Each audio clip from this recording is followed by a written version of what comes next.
Save Animals Initiative or Sai Sanctuary, 295 kilometers from Bangalore city, is the first private sanctuary nestled in the foothills of Western Ghats in Kodagu, the smallest district of Karnataka. The idea of having a forest sanctuary filled with wildlife goes back to my childhood.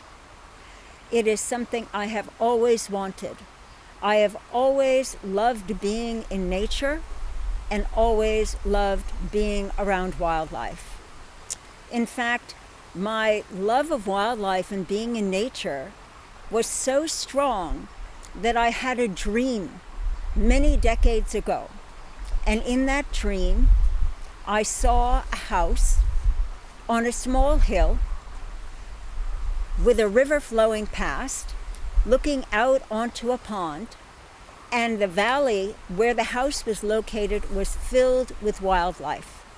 It was so strong, this dream, so powerful, I actually drew a drawing of what I had seen. So as a child, I played in the woods all the time, but I never found this particular area that I had seen in my dream.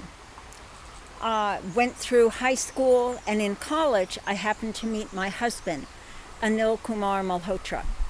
And he was the person that turned my dream into a reality. The Greeners of Sai Sanctuary. A tree is a mind-boggling creation of nature. It relentlessly collects water from its roots and releases water vapors into the atmosphere through its leaves. These water vapors, in their millions, create floating rivers in the sky, eventually forming clouds to bring rainwater to the perching earth. To make it simpler, if one wants to save freshwater bodies like rivers, lakes, and ponds, then one has to plant more trees. As more trees bring more rainfall to replenish these water bodies, it is a well-established scientific fact that cutting down trees has a devastating impact on climate and freshwater bodies. Deforestation is making water bodies vanish at an alarming rate. They may soon dry up altogether permanently.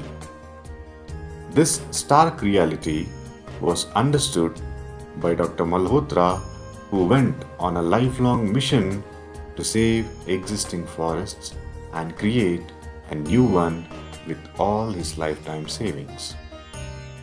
1986, we were guided by Anil's mother to go up to the Uttarkashi region to see if we could find what I had seen in my dream there and start a wildlife and forest sanctuary there.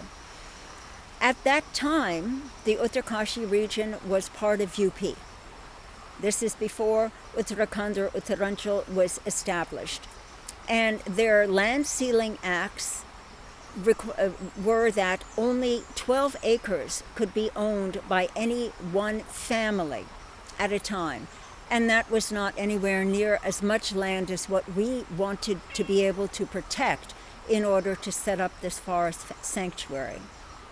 So eventually, my husband came south to look south, and he went all over the southern Indian peninsula, Maharashtra, Tamil Nadu, Goa, Andhra Pradesh, and here in Karnataka.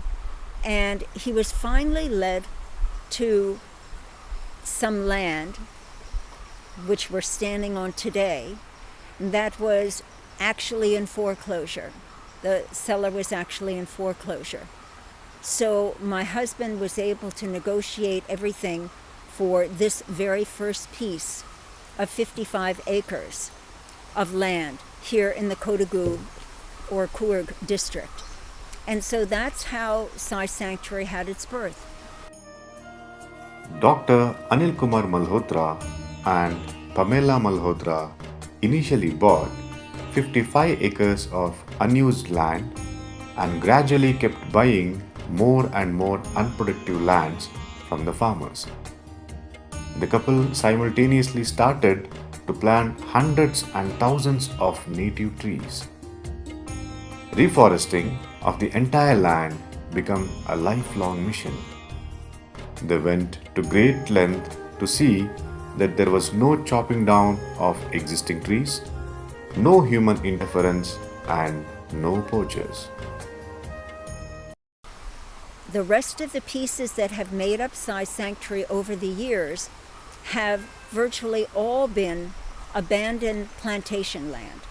And here, under the Land Sealing Acts in Karnataka, if land is deemed plantation, then there is no land sealing applicable to that land. And all of the lands that we have picked up have been deemed plantation.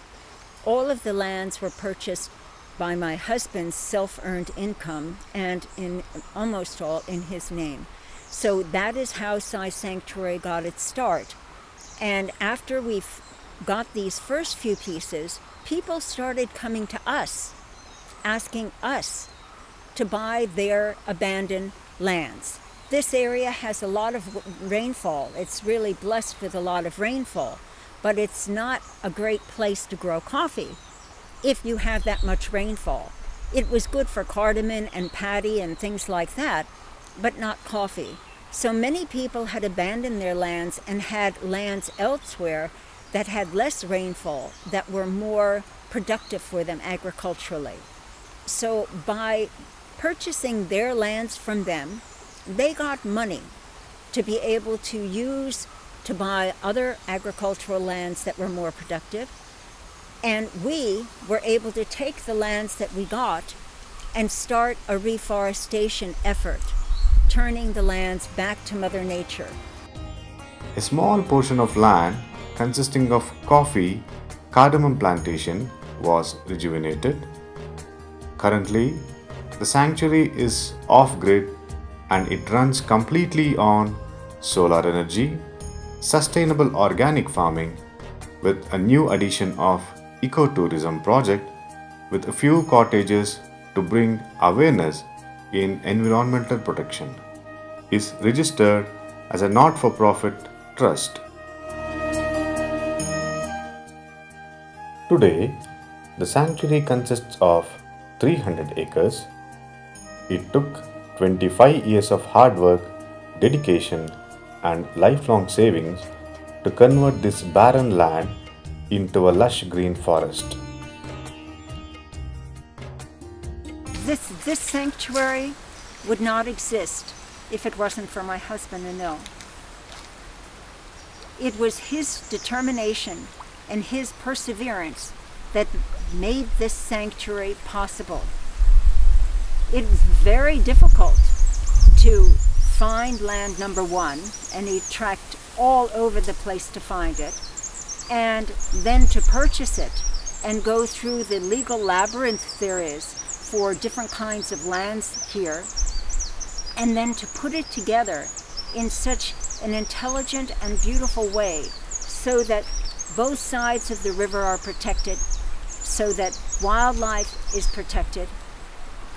It was his legal and financial expertise that made this sanctuary possible. Without him and without his commitment, his determination, his perseverance and hard work, none of this would have been possible. He was my partner for almost 50 years.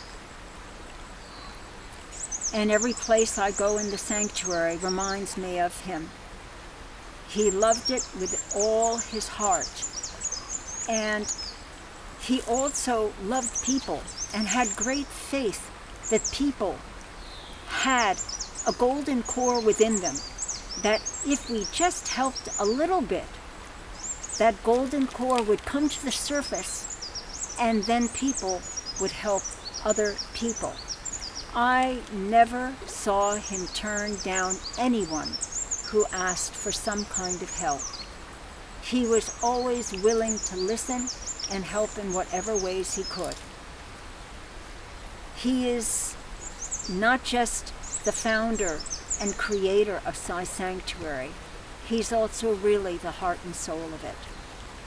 And we still feel his presence here, everywhere we go.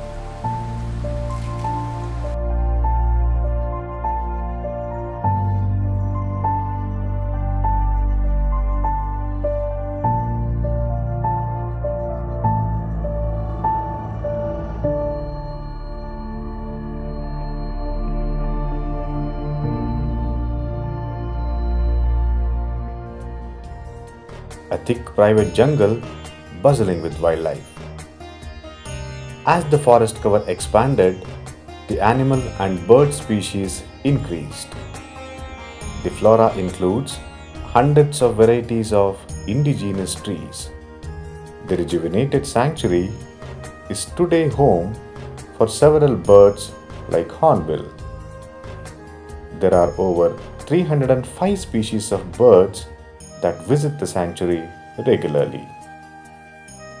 One can see more than 200 species of butterflies, animals like tigers, leopards, wild bison, Asian elephants, wild dogs, river otters, civet cats, giant Malabar squirrel, and chital are living peacefully here.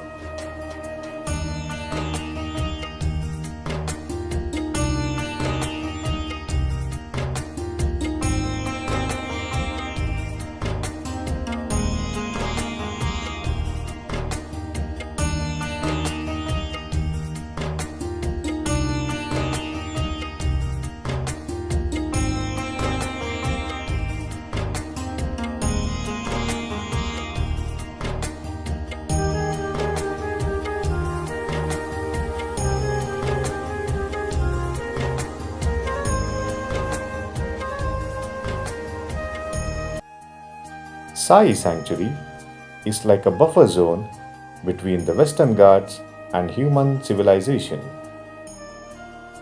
The animals too have realized this.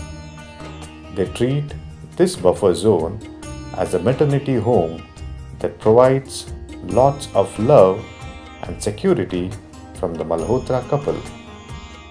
The elephants and other animals come to give birth here and recuperate.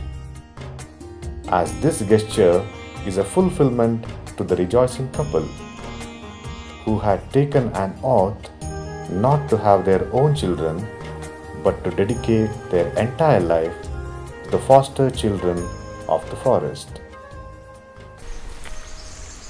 I've been looking through my autobiography that is just being published and looking at one of the chapters in it about the gentle giants of Sai and the love posts. Well, the gentle giants of Sai are the elephants. And without the elephants, this sanctuary might not exist either, because they are so incredibly important as propagators of the forest, mainly because they can eat, only they can swallow the seeds of the largest trees whole and then pass them through their gut and eliminate them with ready-made fertilizer as their dung of these big trees. And these trees that they alone are able to eat the seeds of are the best trees that sequester carbon in the forest. So without the elephants, these trees will disappear. And without those trees, temperatures will continue to rise. So my husband used to call trees love posts. He had a wonderful habit of trying to encircle a tree and give it a hug. A genuine tree hugger, as they used to call them when we were first hugging trees in the 1970s.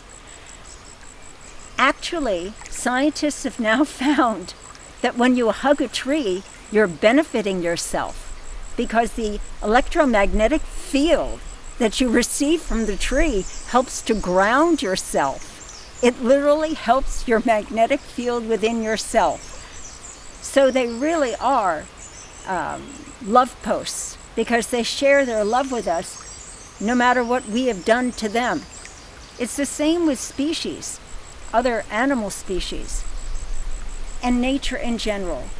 If we will just give nature a little bit of help, just a little bit of help, protecting what's left of her forests, protecting her species, she will come back and give us 100-fold, 1,000-fold more than what little we have given to her.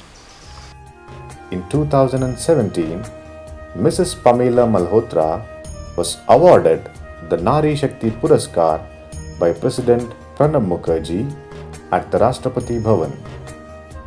And in 2018, she was awarded Karnataka Environmental Award for her dedication to ecology and environment.